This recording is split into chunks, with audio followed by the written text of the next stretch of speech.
and hid it in the deep growth, covering it with palm thatch. It was really black. Mosquitoes were everywhere, by the millions.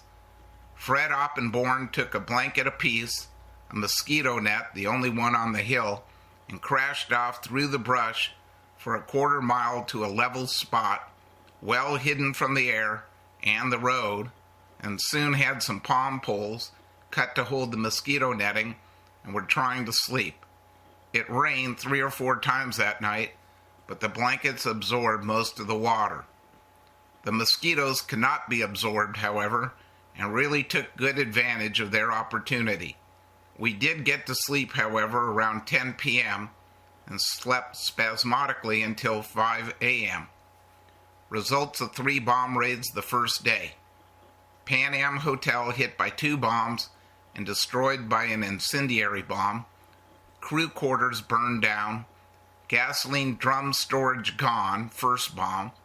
1 large Standard Oil reservoir tank, 87 octane, destroyed, and the paint burned off another. 1 Pan Am Chamorro co-employee dead from the first bombing.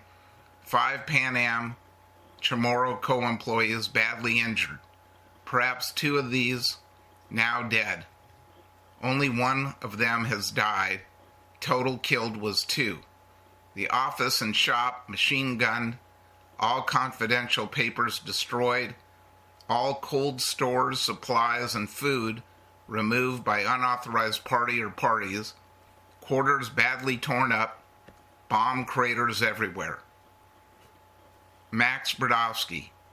We got out from under as best we could, taking to the dense tropical jungle.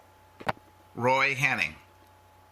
Bombs at 8 a.m., hid in a cave on the beach, stayed until noon, looked around, then went back to the cave. Went to the range at dusk and Almagosa at night. I was with Max Brodowski and spent 2 days running over the island's ridges. Guam is about 8 miles wide, real jungly boondocks. I was exhausted by the second day. They had been bombing and shelling the island. We could see from our high vantage point that the island was ringed with Japanese vessels of all sorts. Each of those 2 mornings, we'd get up and charge out, God knows where. Tuesday, December 9th, 1941. Charles F. Gregg. Up at 5 a.m., wet and hungry, but no time to eat. We grabbed cases of food and walked along a caribou trail for a mile to a native nipa shack owned by Mr. Tovis of the Pacific Cable Company. He gave us coffee and some rice and barley soup. We decided to use this as a temporary food depot and madly dashed back to get a few more cases of food, then separated for the day and hid in the boondocks as we had been warned that this particular area was apt to be bombed that day. I took a blanket, can of fruit salad, and broke my way up to the top of Almagosa Peak where I could see Sume, Piti, Umatik, and watch the planes come over and again bomb Sume, Pan American, Piti, and also Agana. Dean Brunton. The next day, December 9th, the Japanese did better. They aimed at the cable station and struck the corner of a house 100 yards away, owned by the fisherman whose wife had given him a warning on Friday. A few bombs were dropped on towns in various parts of the islands to terrorize the inhabitants. Harold Brinkerhoff. I had expected to have trouble sleeping last night, but much to my surprise, I slept as peacefully as if there were no Japanese waiting to capture the island. The other day, some natives had come from Saipan in a small boat and warned us the Japanese would bomb for 2 days and make a landing on the 3rd day. The natives from the Japanese island of Saipan were relatives of some of our Guam natives. Several of our white personnel have taken to the boondocks, the jungle. I decided I will prepare to go there myself when the time comes. I went to the commissary and got my allotment of canned goods. After loading them in 2 burlap bags, I carried the food to the project site. I unlocked 2 tool chests and took out their contents. I put my food in the bottom, replaced the tools, and locked the tool chest. I have done all I can to prepare for my stay in the jungle. I returned to the Public Works office for orders. Everything was in a muddle, more or less. No one seemed to know what to do. Evidently, no plans have been made to take care of such an emergency. Japanese planes came over it once again.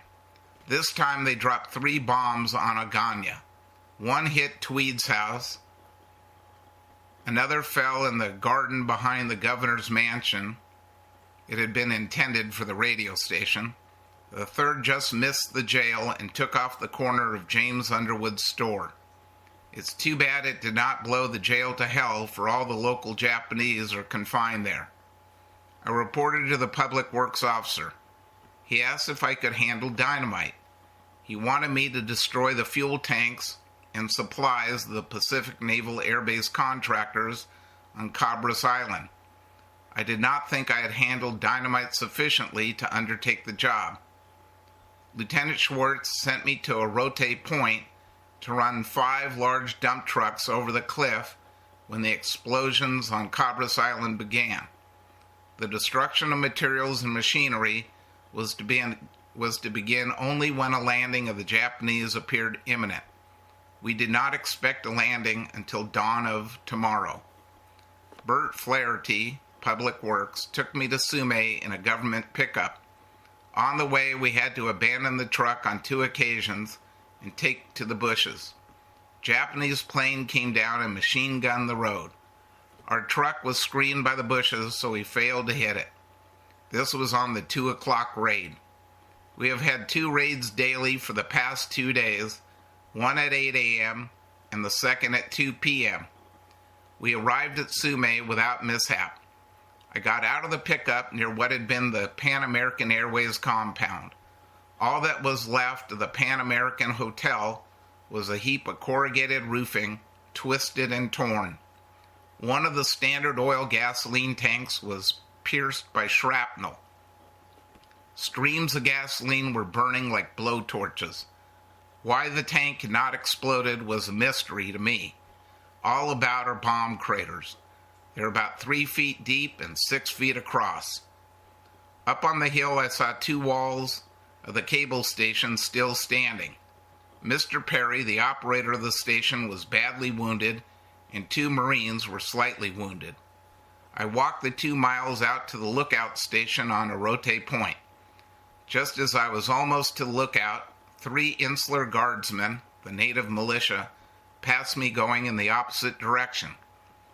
The 5 dump trucks I was to run off the cliff were lined up beside the road, a half-mile back from the point. I tried starting them to be sure I would have no trouble when my signal came to run them into the ocean. I had completed my test when one of the Insular Guards returned. He was one of the cruise boys.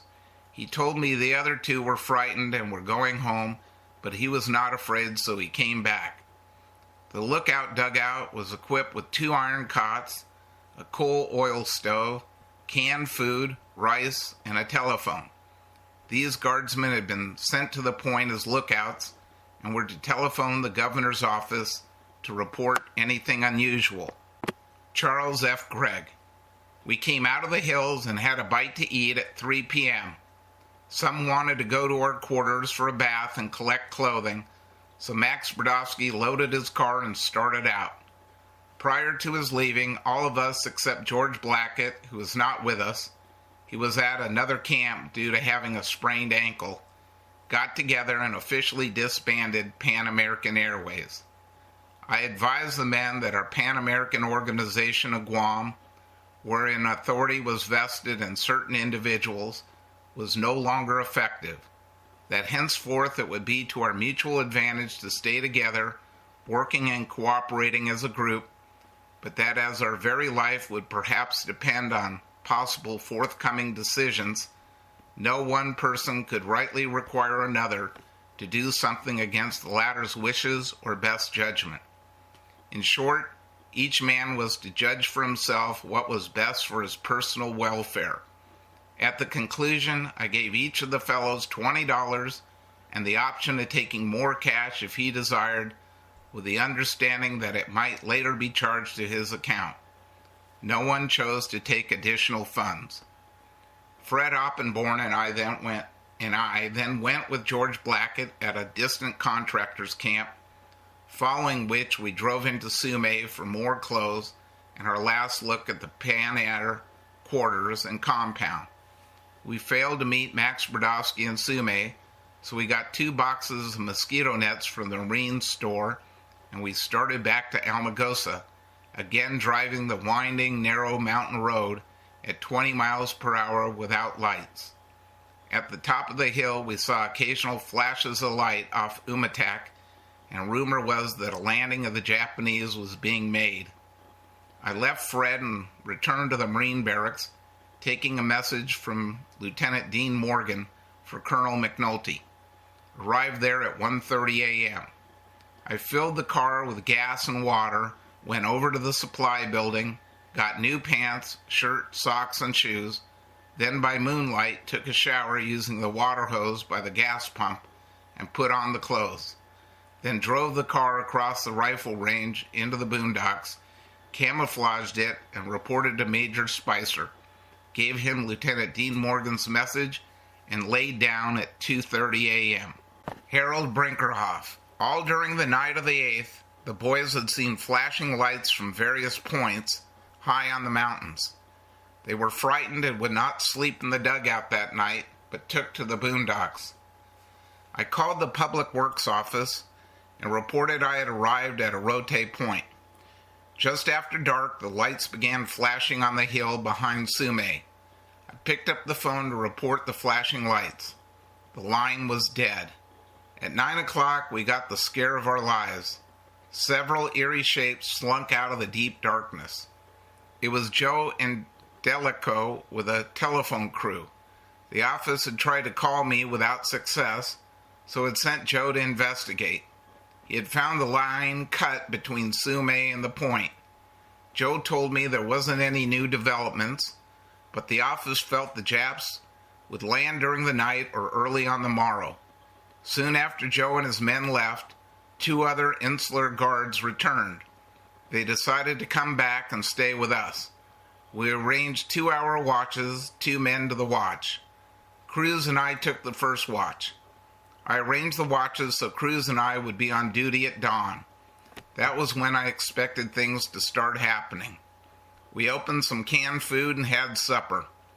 At 10 p.m. I tried to call Sume. The line had been cut again.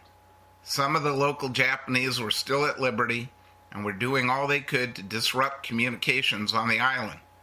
This made me all the more sure that a landing was building up and could break any moment. The night was uneventful. Dean Brunton. Tuesday morning, the grapevine announced that the Japanese would land Wednesday morning. They did, at daylight. Roy Henning. 3 raids up in the boondocks, spent the night at Juan Torres's ranch. Bryant Sterling. Arose after a sleepless night. Art Okapinti and I rode in the pickup with a native mechanic to Agate to pick up a truck. Load my trunk onto the pickup. I was wearing a machete at my side.